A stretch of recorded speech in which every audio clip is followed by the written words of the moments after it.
Buenos días, jóvenes. Estamos en el curso de Historia Universal. El día de hoy vamos a trabajar el tema Monarquía inglesa de los siglos X al XV, la dinastía de los Plantagenet. Ahí está su escudo, ¿no? Cada monarquía se distinguía por su escudo. Segundo grado de secundaria. Tu profesora que te acompaña en esta bonita mañana, la licenciada Graciela Sánchez García. Bien, damos inicio entonces a la monarquía inglesa del siglo X al XV, la dinastía de los Plantagenet. Pero primero vamos a analizar cómo es que surge esta nueva dinastía. ¿Se acuerdan de las invasiones bárbaras? Los anglos y los sajones que fueron a ocupar los territorios de Inglaterra. ¿Ya? Entonces de ahí van a surgir los anglosajones. La monarquía inglesa se originó con la unificación de estos estados, los anglos y los sajones, lograda por Egberto de Guisigny en las primeras décadas del siglo IX. Al igual que en Francia, los primeros monarcas debieron enfrentar los ataques de los pueblos escandinavos, tarea en que sobresalió el rey Alfredo. ¿Ya? Veamos entonces el rey Alfredo cómo va a lograr la implantación de esta nueva dinastía. Alfredo el Grande gobernó entre los años 871 a 899. Alfredo se hizo célebre por defender a su reino contra los vikingos, volviéndose como resultado de esto en el único rey de su dinastía en ser llamado el Grande o Magno por su pueblo. Fue también el primer rey de Wessex, que se proclamó rey de los anglosajones. Reorganizó el territorio, dividiéndolo en condados y centenas, siendo un hombre culto y letrado. Ayudó mucho a la educación y a mejorar el sistema de leyes de su reino. Fue venerado como santo en las iglesias católica, ortodoxa y anglicana. Para el año 1042, Eduardo el Confesor se convierte en el último rey anglosajón. Tras su muerte, en 1066, su cuñado, Harold Whitson, o Haroldo II, fue elegido para sucederle en el trono. Para ello debió enfrentar a dos rivales, al rey noruego Harald Hardrada y al duque normando Guillermo el Conquistador. Derrotó al primero en Stamford Bridge el 25 de septiembre, pero fue derrotado y muerto por los normandos en la batalla de Hastings el 14 de octubre. Guillermo lo sucedió. Este fue el principio del periodo anglo-normando en la historia de Inglaterra. Ahí tienen la imagen de Alfredo el Grande. Entonces, Guillermo el Normando ya se instala y surge una nueva dinastía, los normandos. Guillermo I de Inglaterra fue duque de Normandía desde 1035. Conquistó Inglaterra en 1066 al arrebatar el trono a Haroldo de Guise, alegando un derecho legítimo sobre la isla al ser primo de Eduardo el Confesor, que era rey anglosajón de Inglaterra. Trajo nuevas leyes en el año 1070. Mandó construir la Torre de Londres, donde se acuñaba y se hacía justicia, y realizó una investigación exhaustiva para dar a conocer la totalidad de los bienes que poseía cada habitante del país. Esto para una mejor administración. Durante los últimos años de su vida tuvo que padecer amargas querellas familiares, pero el golpe de gracia lo recibió de su hijo mayor, Roberto, que con el apoyo de su propia reina se rebeló en su contra cuando le fue negado el ducado de Normandía. Guillermo falleció tras caer de su caballo durante la lucha el 9 de septiembre del año 1087, cerca de la población francesa de Rouen. En su lecho de muerte cedió sus estados a sus dos hijos mayores, Normandía para Roberto e Inglaterra para Guillermo II.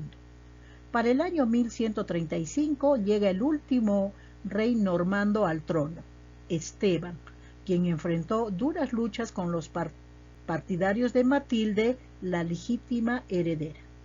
Para el año 1154, Enrique II Plantagenet llega al trono.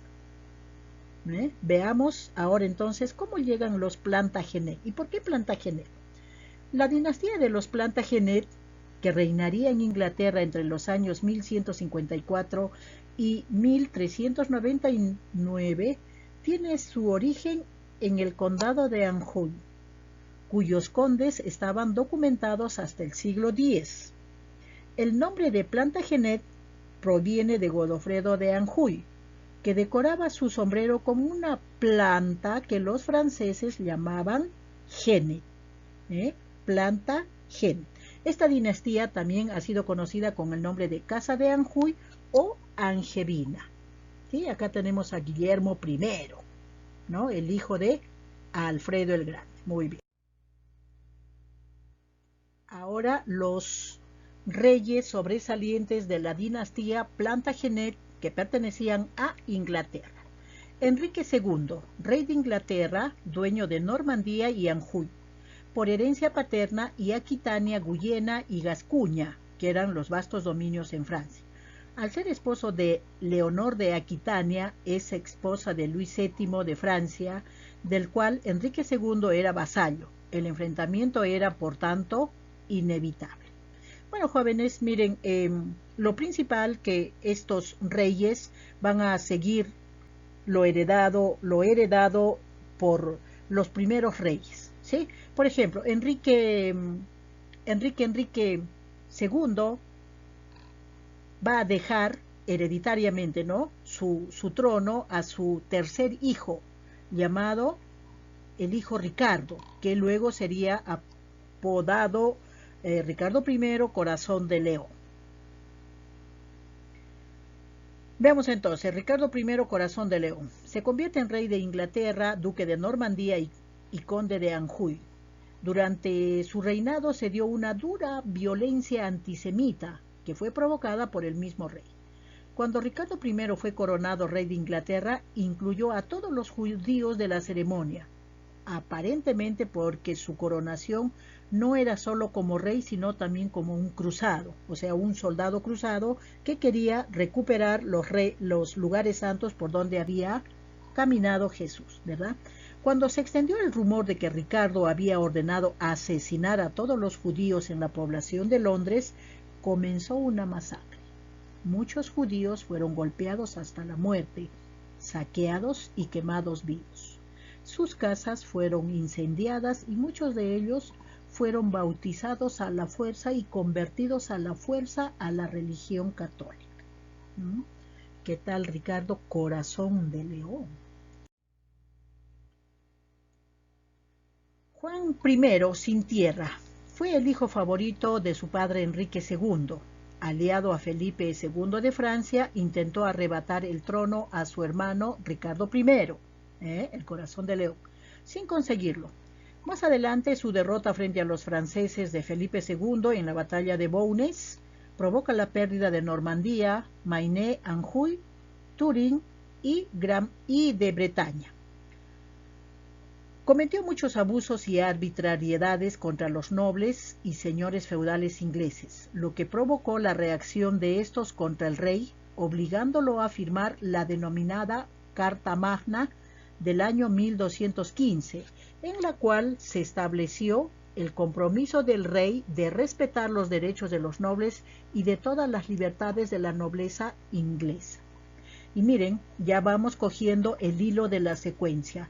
Nuestra constitución que se aplicaría mucho más adelante, ¿no? En 1821, acá estamos en 1120 todavía, 1200. Ya entonces se va a tomar como referencia la Carta Magna dictada por Juan I. ¿Qué dice la Carta Magna? Volvamos a leer. Se estableció el compromiso del rey a respetar los derechos de los nobles y de todas las libertades de la nobleza inglesa. Bueno, eso lo van a aplicar ya más adelante en forma general. Enrique III fue rey de Inglaterra y señor de Irlanda, hijo primogénito de Juan I de Inglaterra y de Isabel de Angulema.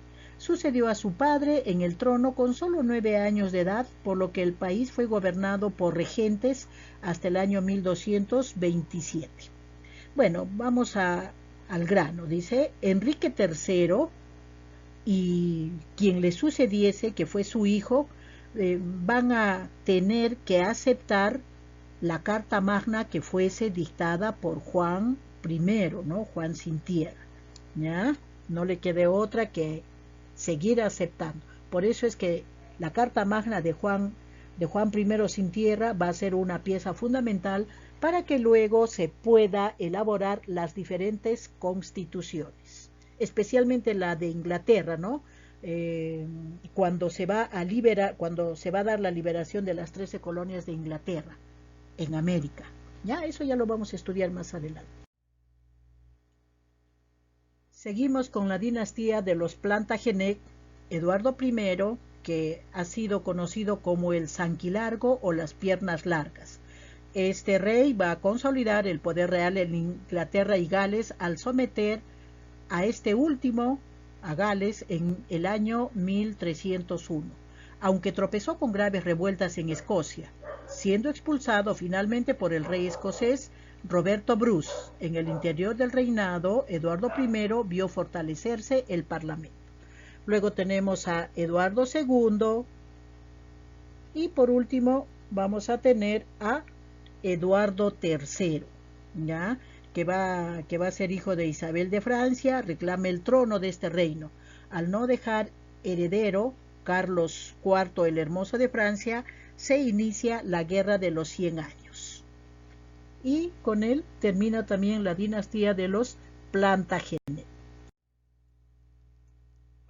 Y por último veamos cómo se da el final de esta dinastía, los Plantagenet o los Plantagenet. Ya saben de dónde sale, ¿no? Ya. Ricardo III, que fue de la casa de York por parte de padre y de la casa Plantagenet por parte de madre. Estuvo casado con Ana Neville, que es princesa de Gales, y muere en la batalla de Boston, convirtiendo así en el último rey inglés que sucumbió en el campo de batalla. Su derrota y su muerte puso fin a la dinastía de los Plantagenet y supuso la introducción de la dinastía de los Tudor. Sus restos fueron enterrados en una iglesia de los franciscanos en Leicester, conocida como Greenfriars. Sin embargo, se desconoce el paradero de esta comunidad y el emplazamiento de su antigua iglesia. Bueno, jovencitos, yo los invito a que puedan de repente hurgar un poquito más, ¿no? En algunas páginas confiables que están en internet, ¿ya? Como actividades, jóvenes van a realizar el resumen de su tema. Para esto tienes tu librito virtual, que lo estás cuidando mucho, ¿verdad? Qué bien. Y vas a pegar imágenes relacionadas al tema para adornar tu cuadernito. Muchas gracias, jóvenes, por su atención prestada. Nos encontramos la próxima semana.